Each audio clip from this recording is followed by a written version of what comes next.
这个是小时候吃过的咳嗽良方，柳丁啊，或者是橘子，洗干净了之后，一人一次吃1颗哈。然后这样好了以后，我们就拿去烤箱烤。温度呢调到200度，然后我设定时间是15分钟，在烤箱上面这边就开始烤。烤热，等一下我们趁热吃。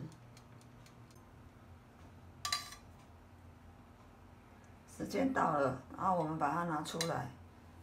橘子要热热的，摸摸看哈，它很烫，这很烫。好，那我们可以来去吃了。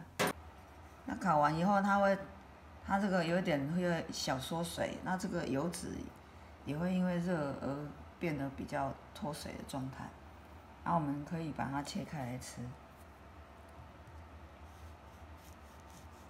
很烫，闻起来的味道跟原先不太一样，它有多一种那个橘皮的香气。你把它切开哈，稍微让它凉一下，你就可以吃了。那这个是小时候呢，那个老人家都教这样子做。